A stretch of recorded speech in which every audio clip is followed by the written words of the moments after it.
My husband served me divorce papers at my birthday party, while my children clapped. Not because they understood what was happening. That was the worst part. They clapped because he had turned my humiliation into a performance. He stood in the middle of the living room with a red gift box in his hands, smiling like a man about to surprise his wife with jewelry, a vacation, or one of those sweet videos people post online, where everyone cries and forgives the hard years. The house was full. My parents were there.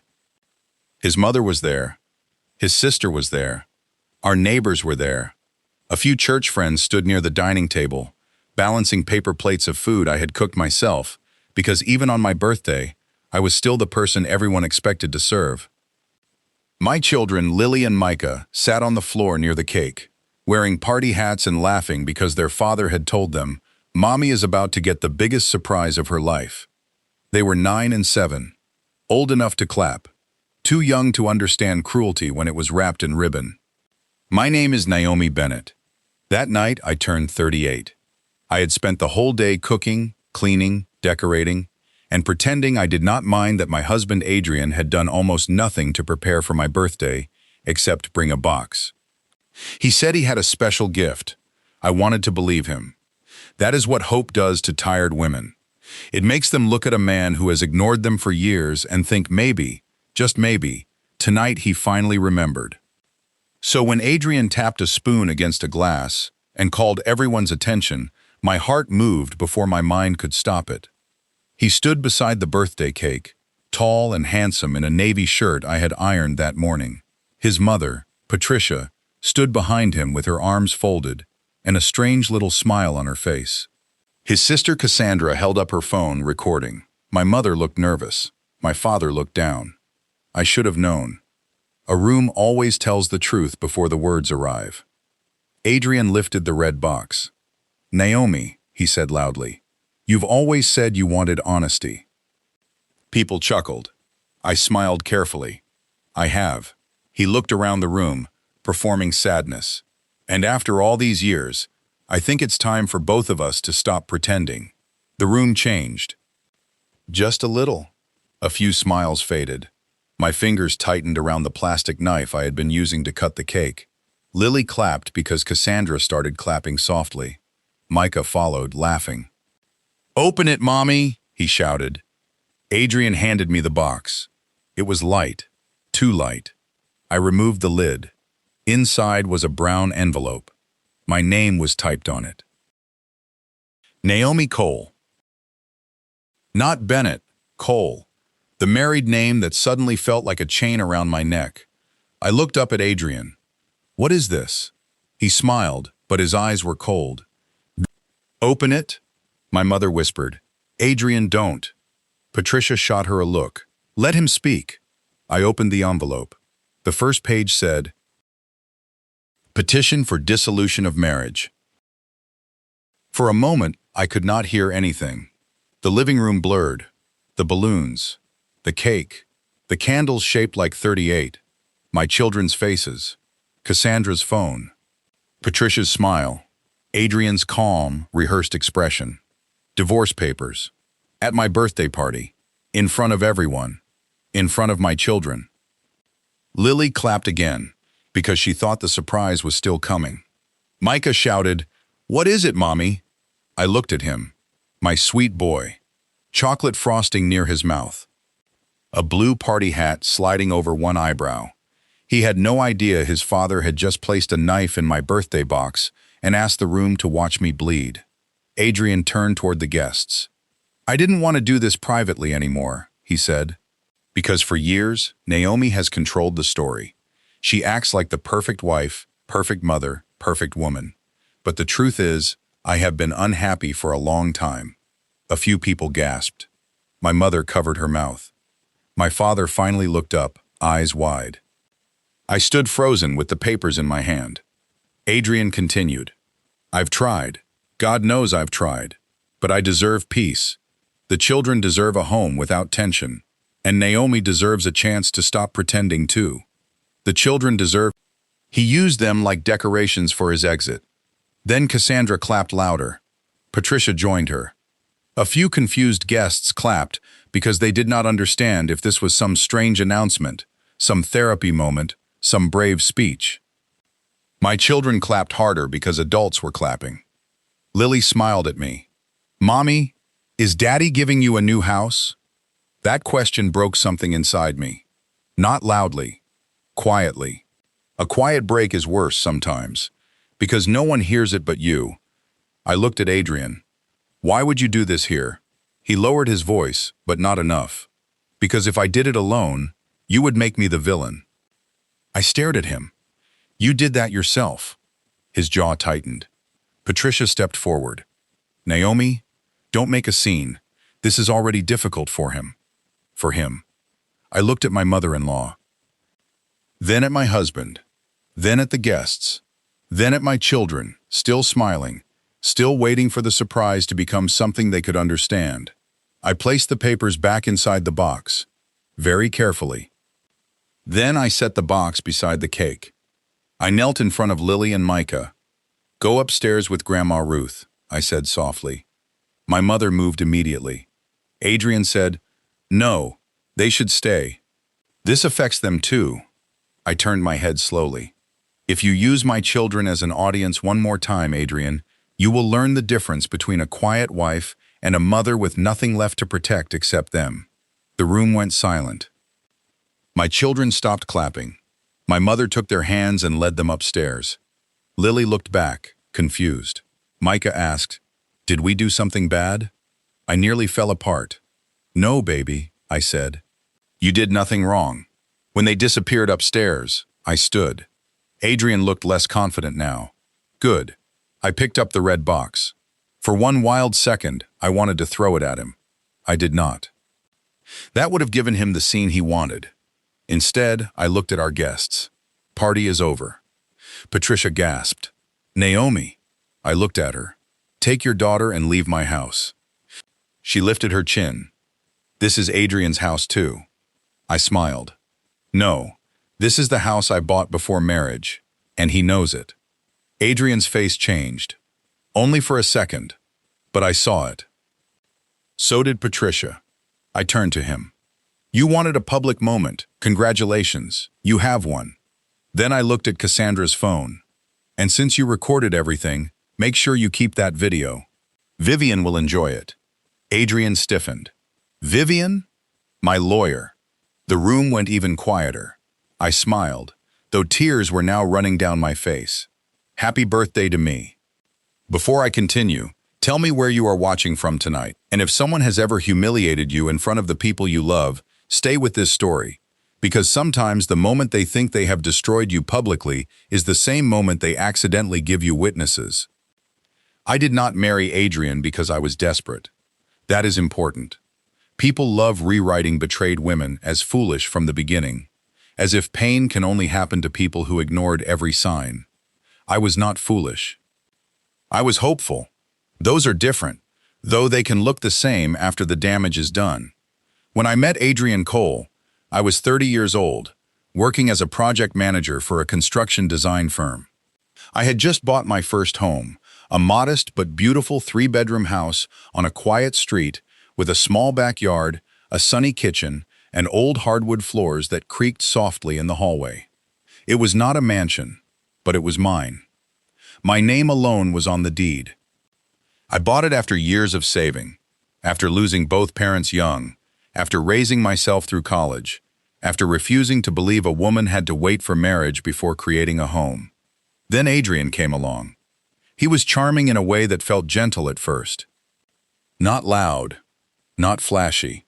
He remembered details. He brought soup when I was sick. He fixed a loose cabinet door without being asked. He told me I deserved to be taken care of too. That sentence opened a door in me. Because I had spent most of my life taking care of myself. Adrian worked in sales for a medical supply company and dreamed of starting his own consulting business.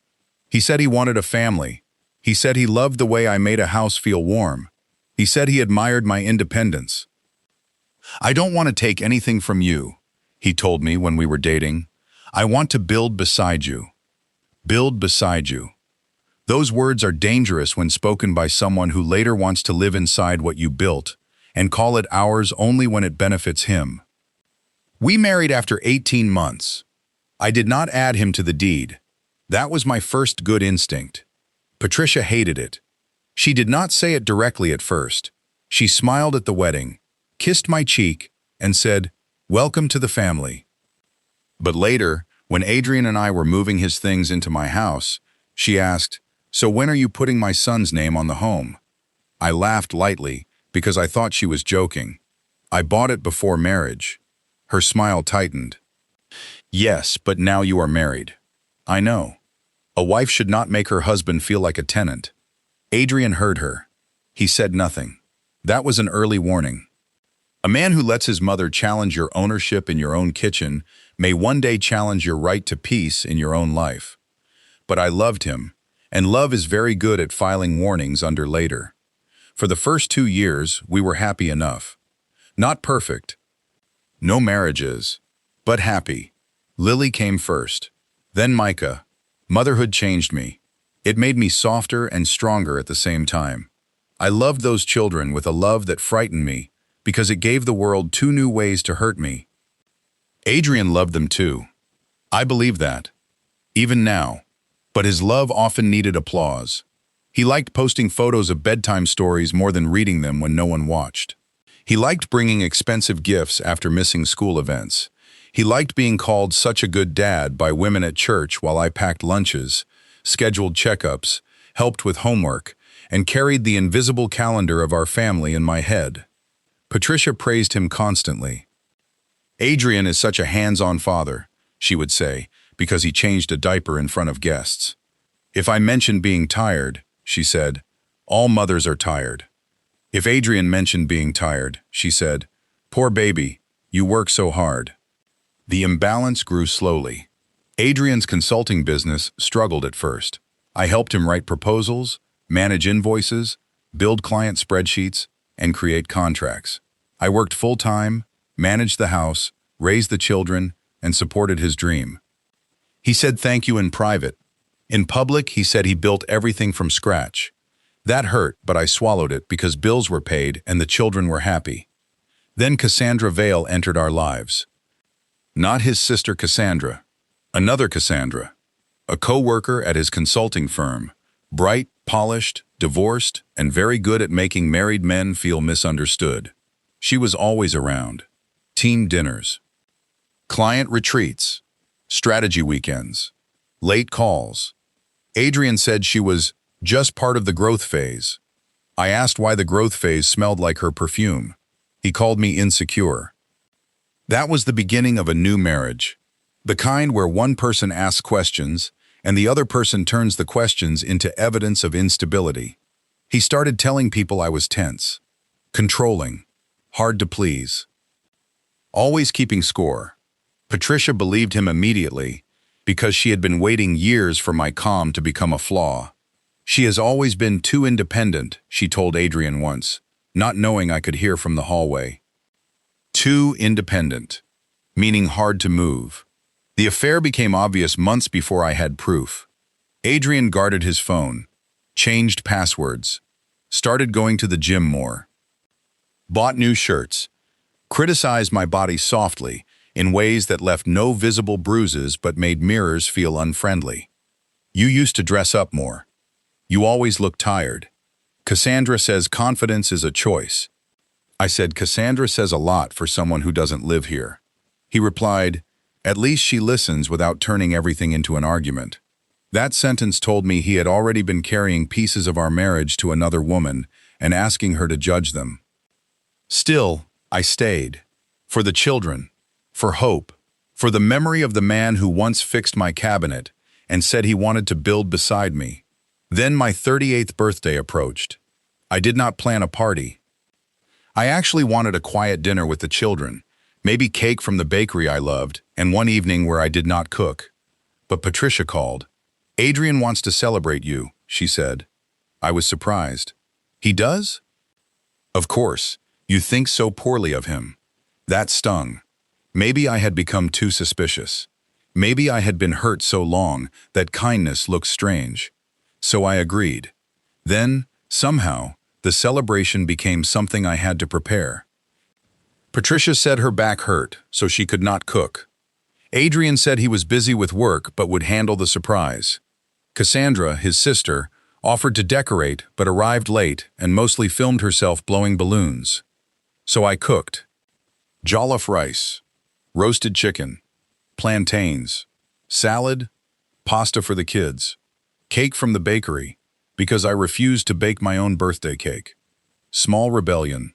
I cleaned the house. Set out plates. Put flowers on the table. Bathed the children.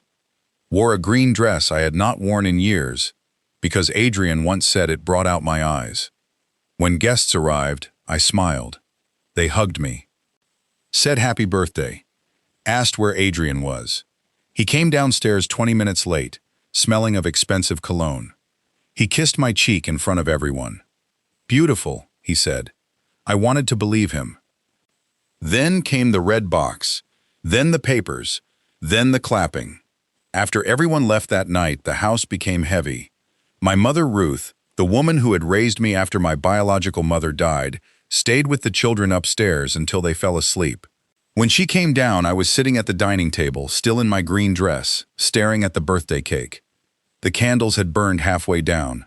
38 looked melted. Ruth sat beside me. She did not say, "I told you." She had warned me about Adrian gently for years, not with judgment, with questions. Does he make you feel safe? Does he thank you when no one is watching? Does he correct his mother when she crosses lines? I had always defended him. Now there was nothing to defend. Ruth placed her hand over mine. Baby, that one word undid me. I cried so hard my chest hurt. He did it in front of the children, I whispered. I know. They clapped. They didn't know, but they clapped. She held me while I shook. Sometimes pain is not only what happens. It is the image your mind cannot stop replaying. My children clapping while their father handed me divorce papers. That would take time to heal.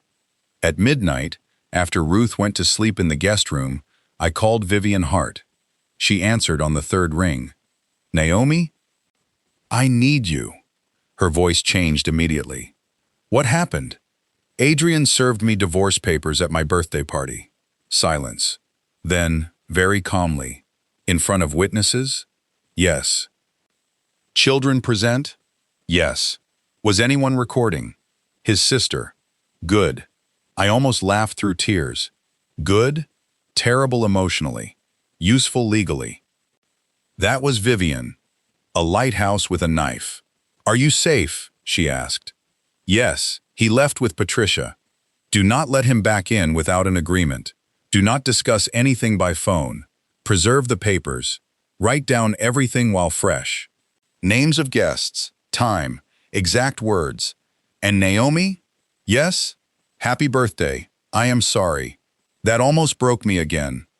Because simple kindness after public cruelty feels like water after smoke. The next morning, Adrian texted, "We need to discuss arrangements calmly." I replied, "Speak to Vivian." He called immediately. I did not answer. Then Patricia called. I did not answer. Then Cassandra sent a message. I hope you understand nobody wanted it to happen that way. Emotions were high. I stared at the phone, then replied, "Send the video to Vivian. Do not edit it." No response. By noon, Vivian had filed a response plan. First, the house. Adrian's petition implied the family home was marital property subject to division. Vivian smiled when she read that. He is going to learn about premarital property today. The house was mine before marriage. Adrian had contributed some household payments over the years, but no ownership interest existed the way he claimed. He had also used marital funds for his business, while I maintained household stability. There would be arguments, yes, but he was not taking my house. Second, the children. The birthday incident mattered, not because one cruel act automatically decided custody, but because using children as part of a public humiliation showed poor judgment. Vivian wanted statements from witnesses and the video. Third, financial records. Adrian's business had grown during the marriage, and I had helped more than he admitted. We needed records. Fourth, communication. All through attorneys or a parenting app. No emotional ambushes, no surprise visits, no using the children as messengers.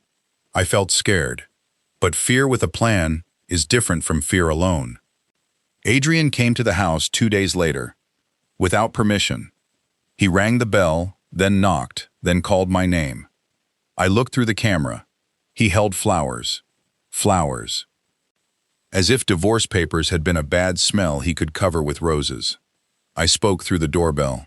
Leave. Naomi, open the door. No. I need clothes. Vivian sent instructions. This is ridiculous. No. Your birthday performance was ridiculous. This is procedure. His face hardened. You're going to make this ugly? I looked at the screen. You made it public. I'm making it documented. He stared at the camera, then lowered his voice. The kids need to see us being mature. No, the kids need to see adults face consequences. He left the flowers on the porch. I threw them away. Not immediately. I waited until he drove off. Then I opened the door, picked them up, and put them straight in the outside bin. Lily saw from the stairs. Mommy, why did you throw away Daddy's flowers? My heart twisted. I knelt. Because gifts do not fix hurt if the person has not truly made things right. She looked confused. Is Daddy bad? No, baby. Daddy made a very hurtful choice. Did we clap wrong? That question nearly destroyed me. I pulled her into my arms. No, you did nothing wrong. You thought it was a surprise. Daddy should not have made you part of that moment. Micah appeared behind her. Are you and Daddy not married now? I held out my other arm. He came to me. We are still your parents, I said. We both love you. But grown-up things are changing, and none of it is because of you. Lily cried. Micah cried. I cried too, but I told the truth gently. Not like Adrian. Not like a performance. Like a mother. The divorce became ugly before it became final. Adrian wanted the house sold. I refused. He wanted shared custody structured around his business schedule, meaning I would still carry the hard parts while he got the public parts. I refused. He wanted to introduce Cassandra, the co-worker, as a family friend during his parenting time. I refused through legal channels until proper boundaries were in place. He claimed I was bitter. Vivian called that predictable. Patricia tried to organize family pressure. She called Ruth. Bad idea. Patricia said, a good grandmother encourages peace. Ruth replied, a good mother teaches her son not to serve divorce papers beside birthday cake. Patricia never called her again. The video became important. Cassandra did not want to send it. Vivian subpoenaed it. When we saw it, I felt sick. There I was. Green dress. Hopeful smile. Hands opening the red box. Children clapping. Adrian speaking like a wounded hero. Patricia's proud face.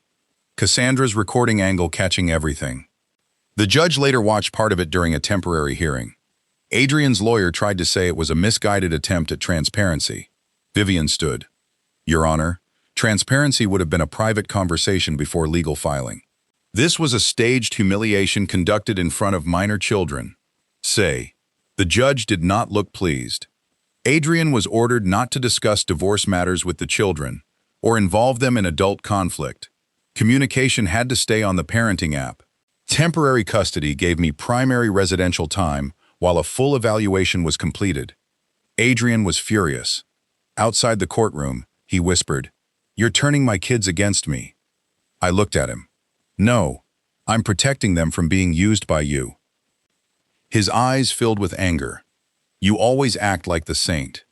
I leaned closer. No, Adrian. I acted like a wife for years. You mistook that for weakness. He walked away. The children struggled. Of course they did. Lily became quiet. Micah started asking before every visit, Will there be surprises? That broke my heart.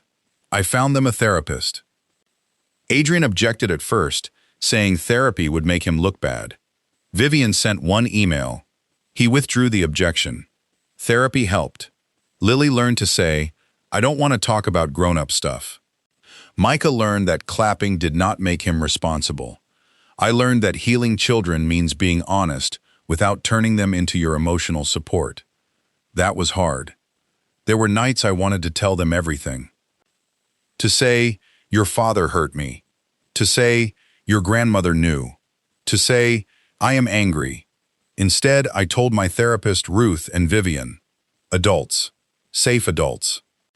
The children deserve childhood, even during a divorce. Adrian's life did not become better after he left.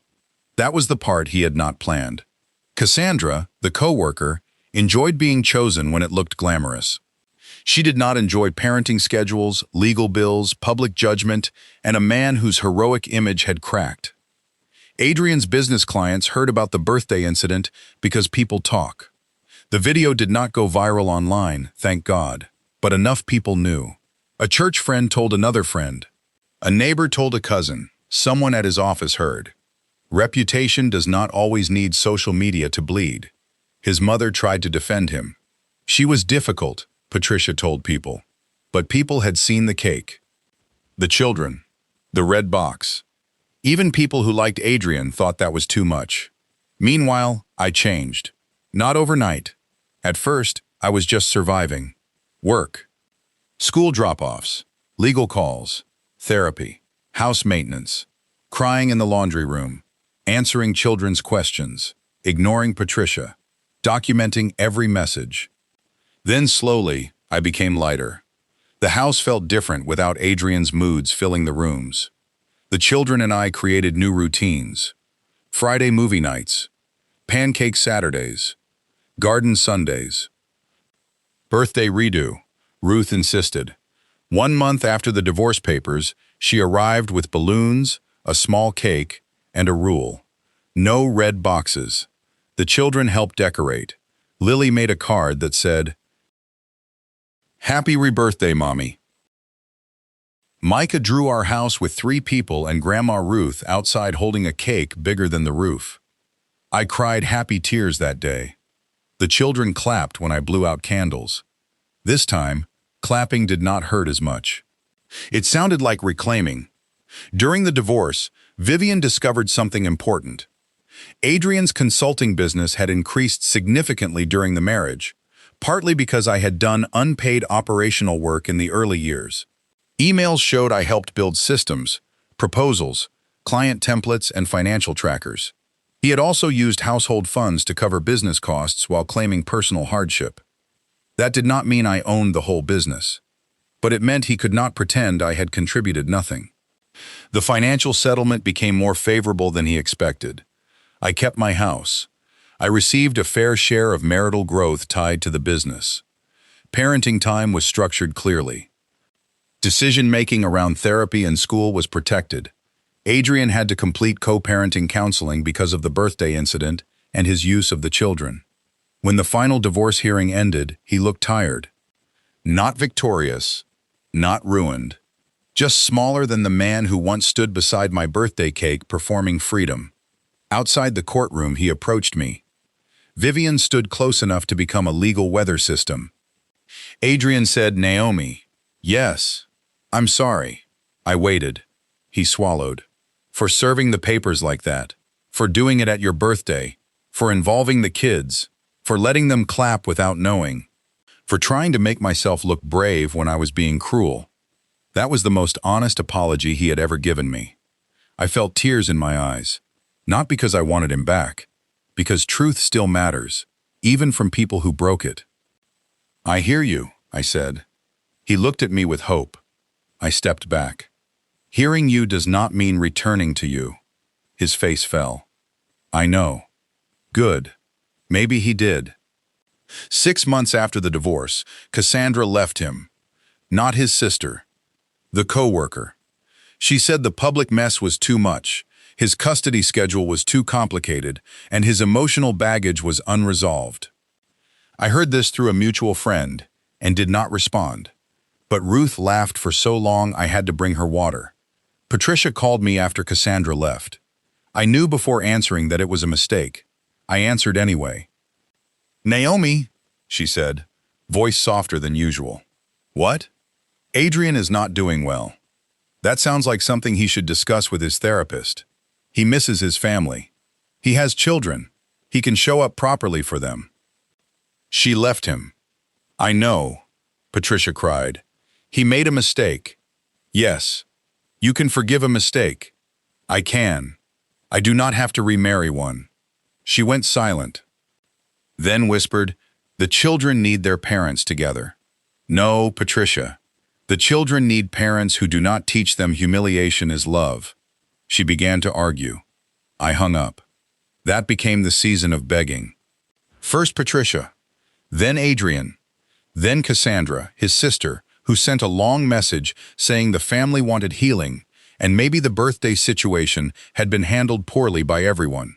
Everyone. I replied, "Do not include me in the planning of my own humiliation." She did not respond. Adrian began asking for family dinners. I said no. Then, joint outings for the kids. Only after therapist approval and in neutral public spaces. Then he asked if we could talk about us. I said there was no us outside co-parenting. He cried once during a parenting exchange. Lily saw and looked scared. I told him later through the app, "Do not cry to me in front of the children. Speak to a counselor." He replied, "You're cold now." I answered, "No, I'm boundaried now. You're just not used to the difference." That message felt like a small trophy. My life grew after the divorce. I had not realized how much energy I spent managing Adrian's dissatisfaction. Without him, I returned to old dreams. I started a small interior project consulting business from home, helping women design peaceful spaces after life transitions. At first it was simple. A nursery after divorce, a bedroom after a husband moved out, a small apartment after leaving a family house, a home office for a woman starting over. I called it Room to Breathe Design. The name came from my own house. After Adrian left, the rooms felt wounded, then empty, then possible. I learned how to make space feel safe again. Other women needed that too. My business grew through referrals, then social media, then a local magazine feature. The article headline said, "Designer helps women reclaim homes after heartbreak." I hated the word heartbreak at first, then accepted it. Heartbreak was part of the story, not the whole of it. Lily and Micah helped sometimes, choosing pillow colors and arguing about lamps. Ruth told every woman she met that I could turn a sad room into a place you can sleep again. That became my unofficial slogan.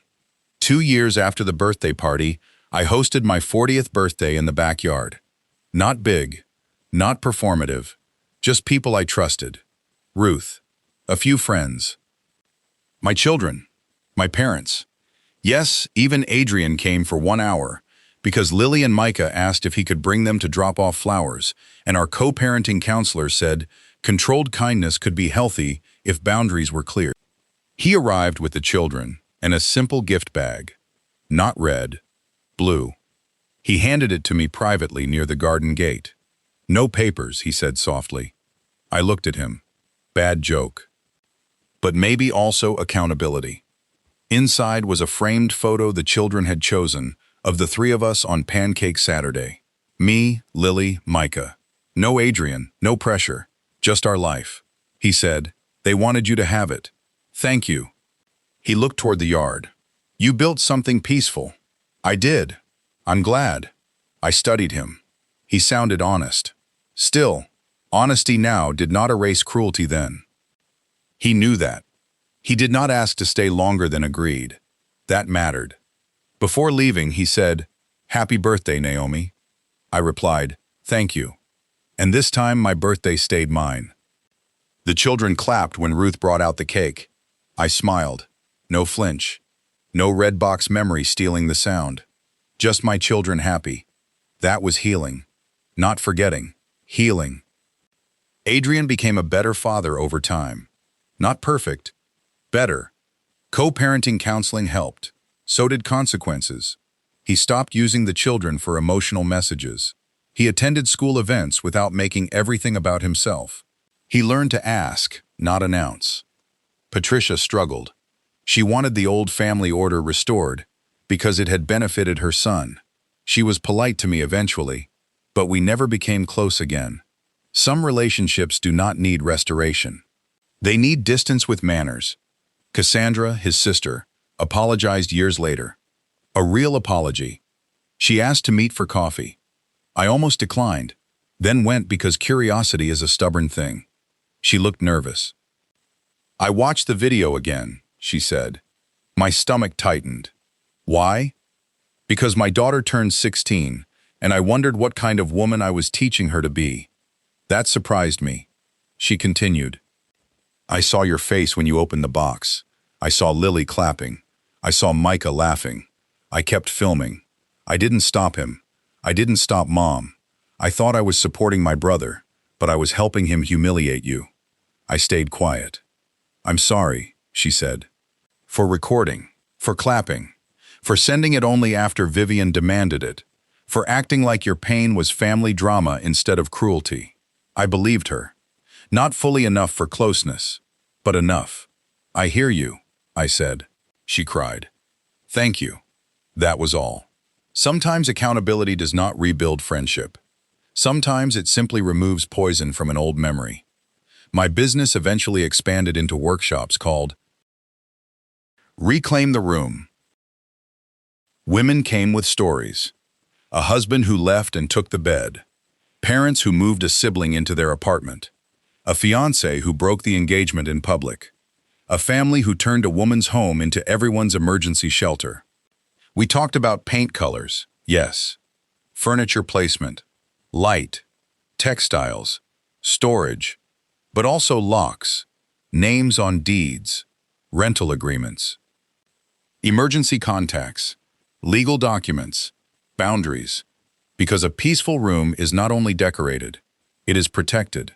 Vivian joined one workshop and gave a talk called A Throw Pillow is Not a Boundary. People loved it. She pretended to be annoyed when they asked for selfies. Years later, when Lily was old enough, she asked me about that birthday. Not child-level questions. Real ones. She was 14. We were washing dishes after dinner. Mom, she said, I remember clapping. I turned off the faucet. She stared at the plate in her hands. I know I was little, but I remember Daddy saying surprise. I remember you crying. I remember feeling like I did something wrong. My throat tightened. I dried my hands and sat with her. You did nothing wrong. I know you say that, because it's true. She looked at me. Were you mad at us? No, never. Not for 1 second. Were you mad at Dad? Yes. Are you still? I thought carefully. Not the way I was. But I remember. She nodded. I'm mad at him sometimes. That's okay. Then I feel bad because he's better now. I touched her hand. Someone can be better now and still have hurt you then. You don't have to erase one truth for the other. She cried. I held her. That conversation mattered more than every court document, because the wound had reached her too, and now truth could reach it gently. Micah processed things differently. At 16, he told Adrian during a family therapy session, I don't like surprise parties. Adrian looked stunned, then devastated. I'm sorry, he said. Micah shrugged like teenage boys do when feelings are too large. Just don't do weird surprise stuff again. I won't. That was their moment, not mine. I stayed quiet. Good mothers learn when not to step into every repair. My husband served divorce papers at my birthday party while my kids clapped. Now they begged me back. Not all at once. Not honestly at first. They begged through guilt, through children, through family language, through Patricia's tears, through Adrian's loneliness after Cassandra left, through messages about forgiveness, through invitations to restore what was broken. But they were not really begging for me at the beginning. They were begging for the version of me who absorbed pain quietly, the woman who cooked her own birthday dinner, the woman who let insults pass for the sake of peace, the woman whose house could be called marital when convenient and hers when bills were due, the woman who softened every hard truth so Adrian would not feel like the villain. That woman did not come back, and because she did not, something better happened. The people who wanted access had to meet the woman with boundaries. Some changed, some stayed outside. Both results were useful. If you are listening and someone has humiliated you publicly, especially in front of children, family, church, friends, or people whose opinions once mattered to you, hear me clearly. Their performance is not your identity. Their audience is not your judge. Their timing is not your truth. You are allowed to leave the room. You are allowed to end the party. You are allowed to protect the children. You are allowed to call the lawyer. You are allowed to save the video. You are allowed to stop explaining yourself to people who clapped before understanding the harm. And if they come back begging, you are allowed to ask what exactly they miss. Do they miss you? Or do they miss what you carried? Do they miss your love? Or do they miss your labor? Do they miss the family? Or do they miss the image you helped maintain? Do they miss peace? Or do they miss your silence? Ask. Wait. Listen. People reveal themselves when access is no longer automatic. Do not return because they are lonely. Do not return because the other woman left. Do not return because his mother is crying.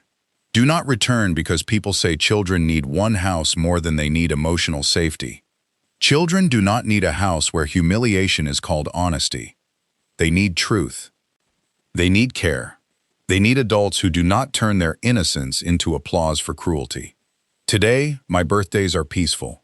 No red boxes, no surprise speeches, no cameras shoved in my face. Lily and Micah still clap when I blow out candles. And now, the sound feels like love again. Adrian and I co-parent with boundaries. He has apologized more than once, and some days, I believe he truly understands what he did. Patricia remains polite from a distance. Cassandra sends Christmas cards with handwritten notes that never ask for more than the space we have. Ruth is older now, slower, but still sharp. Every year on my birthday, she says, "Any envelopes today?" And every year I say, "Only cards with cash, I hope." We laugh. Humor is one way the body tells you it survived. My house is still mine. The green dress is gone. I donated it. The red box is gone too. Vivian told me to keep it for evidence at first. After the case ended, I asked if I could throw it away. She said, "Yes, but take a photo first." Of course she did. I kept the photo in a folder labeled, "Never Again." Not because I need to stare at it, because I need to remember that the woman who opened that box did not die there. She stood up, sent the children upstairs, ended the party, called the lawyer, kept the house, raised the kids, built the business, reclaimed the sound of clapping, and turned the room where she was humiliated into the first space she learned to breathe again. My name is Naomi Bennett. I was served divorce papers on my birthday. My children clapped because they did not know. Now they know the truth that matters most. Their mother did not break. She became free.